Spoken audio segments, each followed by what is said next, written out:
నమస్తే welcome to our channel నేను మిషాల్ని YCP మాజీ ఎమ్మెల్యే వలంనేని వంశీ అరెస్ట్ అయ్యాడు అయితే ఇది ఎందుకు అరెస్ట్ అయ్యాడు వీటి మీద తెలుసుకునే ప్రయత్నం అయితే చేద్దాం దీని మీద పూర్తిగా విశ్లేషించడానికి మనతో పాటు ఉన్నారు అనలిస్ట్ అశోక్ కుమార్ గారు ఉన్నారు వారిని అడిగి కొన్ని విషయాలు మనం తెలుసుకుందాం అశోక్ గారు నమస్కారం నమస్తే అండి అసలు వలంనేని వంశీ అసలు ఎందుకు అరెస్ట్ అయ్యాడు ఆయన మీద ఎన్ని కేసులు అయితే ఉన్నాయి దీని మీద మీ స్పందన ఏంటి అసలు వల్లంనేని వంశీ గురించి పేరెత్తితేనే నాకైతే మొట్టమొదట వచ్చే మైండ్లో తట్టే పదం ఏదన్నా ఉండదంటే రెడ్ బుక్ గతంలో ఈ రెడ్ బుక్ అనే దానిపైన పచ్చి బూతుని డీకోడ్ చేస్తా అది ఇది అనేవాళ్ళు ఆ రెడ్ బుక్ యొక్క పడగ ఇప్పుడు విప్పిందని అయితే చెప్పవచ్చు అయితే ఒక సందర్భం మీకు గుర్తు చేస్తానండి గతంలో నారా లోకేష్ గారు పిల్లలతో అంటే విద్యార్థులతో జూమ్ కాల్లో ముచ్చటిస్తా మాట్లాడుతూ ఉన్నాడు మీ సమస్యలు ఏంది అది కనుక్కుందామని ఆయన జూమ్ కాల్లో చాలామందితో లైన్లోకి తీసుకున్నాడు ఆ టైంలో ఒక ఫేక్ ఐడి ద్వారా చిన్నపిల్లల పేర్లతో నారా లోకేష్ గారితో జూమ్ కాల్లోకి ఎంటర్ అయిపోయినారు ఎవరు ఈ యొక్క వల్లంనేని వంశీ కొడాలి నాని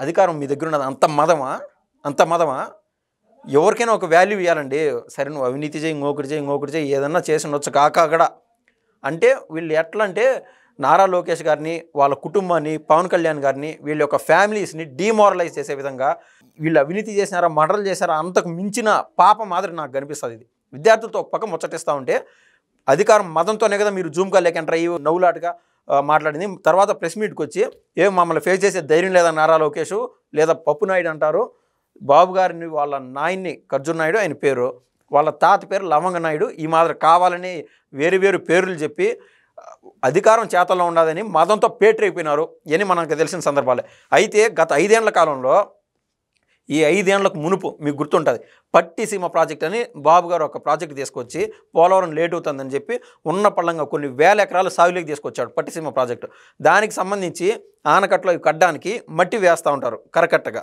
ఆ మట్టిని కొన్ని వేల టన్నులని లూటి చేసి ఆ మట్టిని కూడా అమ్ముకొని కడుపు నింపుకున్నటువంటి దౌర్భాగ్యుడు ఎవరన్నా ఉన్నారంటే ఈ వల్లంనేని వంశీ అంటే ఇప్పుడు ఆ కట్ట ఉంటుంది ఆ కట్టను కన్నా తెంచేసి ఆ మట్టిని తీసుకెళ్ళిపోతే నీరు చిల్లాపల్ల అయిపోతాయి ఎట్లంటే అట్లా పోతుంది అంటే ఆ ప్రాసెస్ సరిగ్గా జరగదు ఇదొక కేసు అదేవిధంగా గతంలో మనం చూసాం యార్లగడ్డ వెంకట్రావు ఇప్పుడు ప్రస్తుతం ఉన్నటువంటి గన్నవరం ఎమ్మెల్యే ఆయనకు ఫోన్ చేసి వెంకట్రావు ఎక్కడో నీ ఇంటి బయట ఉన్నాను నీ ఇంటికి వస్తున్నాను ఎందుకు వస్తున్నావు అని అడిగితే నీకు సన్మానం చేసే టైం అయింది అంటే ఆ సన్మానానికి అర్థం వేరే ఆ యాంగిల్లో ఎప్పుడు ఈ యొక్క మదంతోనే బ్రతికినటువంటి ఈ వ్యక్తి ఎవరన్నా ఉన్నారంటే వల్లంనేని వంశీమోహన్ ఇదే కోణంలో బాబు గారి యొక్క సతీమణి భువనేశ్వరమ్మ గురించి ఏమన్నాడో అందరూ విన్నారు కన్ను మిన్ను తెలుగుంటా వ్యవహరించారు ఈ క్రమంలో ఏం చేశారంటే అంతటకు మించి 150 మంది నుంచి 200 మంది వ్యక్తులను తీసుకెళ్ళిపోయి గన్నవరంలోని టీడీపీ ఆఫీస్ పైన దాడికి ప్రయత్నం చేసినాడు పెట్రోల్ కిరసనాలు పోసి తగలబెట్టేశాడు అక్కడ ఉన్నటువంటి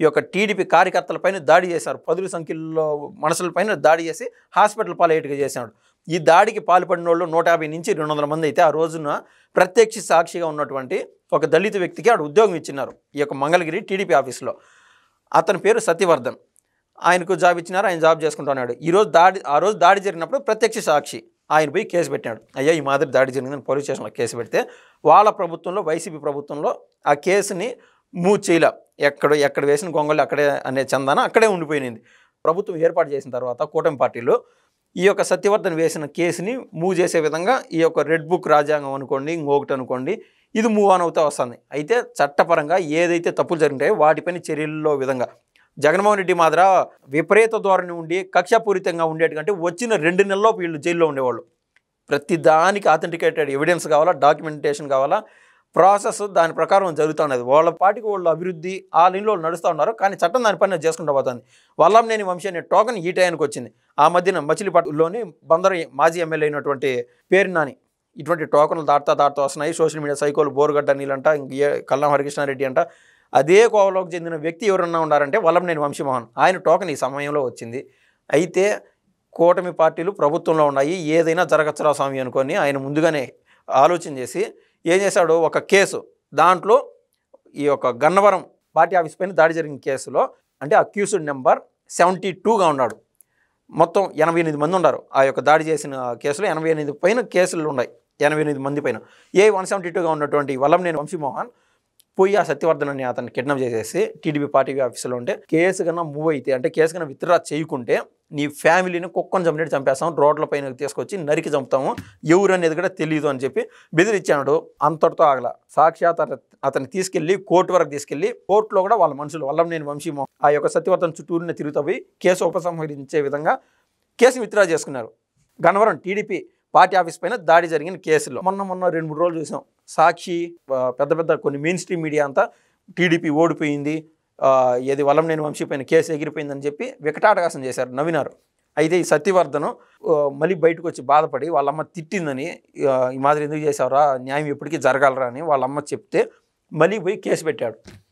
నన్ను ఈ మాదిరి బెదిరించి కిడ్నాప్ చేసి మాదిరి చేశారు, నా ఫ్యామిలీని చంపుతామని చెప్పి ఆయన ధైర్యంగా పోయి మళ్ళీ కేసు పెట్టాడు. చాప కింద నీరులాగా ఏపీ పోలీసు ఉన్న పళ్ళంగా విజయవాడ నుంచి నిన్న మొన్న ప్రెస్ మీట్లో చూసాం వల్లంనేని వంశీమోహన్ని. హైదరాబాద్లో వైసీపీ వాళ్ళ దగ్గర ఫ్రెండ్షిప్ ఉండే వాళ్ళతో ఇక్కడ పెద్ద ఒక రియల్టర్ ఇంట్లో ఫుల్లుకు మందు తాగి ప్రశాంతంగా పడుకున్నాడు. అర్ధరాత్రి పోలీసు ఉన్న పళ్ళంగా పోతానే జరిగినట్టు చెప్తున్నా. అక్కడ బన్నీనో ఏదో ఆ యాంగిల్లో ఉన్నాడు. పోలీసులు ఉన్న పళ్ళంగా తొడతానే నాకు 5 నిమిషాలు టైం కావాలని చెప్పి బాత్రూంలో పోయి, అంటారు కదా కుక్క చావు చచ్చాడని, ఏడ గతి లేక బాత్రూంలో పోయి ఉన్న సాక్షి వాళ్ళకి ఫోన్ చేసేసాడు. ఆల్రెడీ ఒక తప్పు చేశాడు. ఏది, గన్నవరం టీడీపీ పార్టీ ఆఫీస్ పైన దాడి జరిగిన ఘటన ఒక కేసు. రెండో కేసు సత్యవర్ధన్ అనే అతన్ని కిడ్నాప్ చేయడం అనేది రెండో కేసు. తప్పు చేశాడు. ఏది, జగన్మోహన్ రెడ్డి స్నేహంలో దాడి చేయడం అనేది నెంబర్ 1 తప్పు.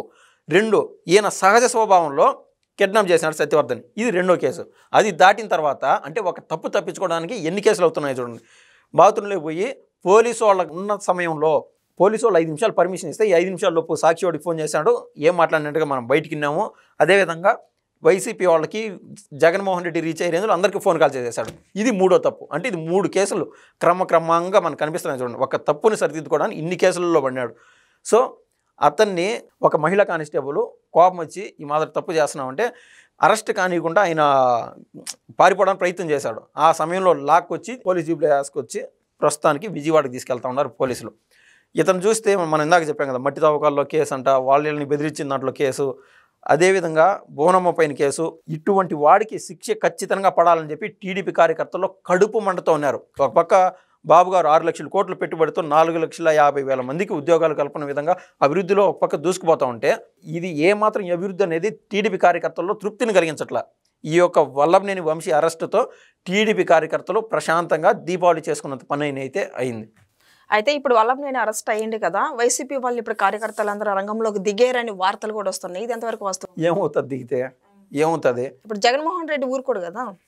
అంటే ఊరుకోక ఏం చేస్తాడు? అంత సీన్ ఉంది, అంత ధైర్యం ఉంది, అంత దమ్ము ఉండదంటవా? జగన్మోహన్ రెడ్డి ఊరుకోక ఏం చేస్తాడు? అసలు దొంగ అన్నట్లు కంట నుంచి అయితే ఏ మీడియా కూడా చూడాల. ఇప్పుడు నేను లైవ్ ఓపెన్ చేసి చూసాను అక్కడ అక్రమ అరెస్టు.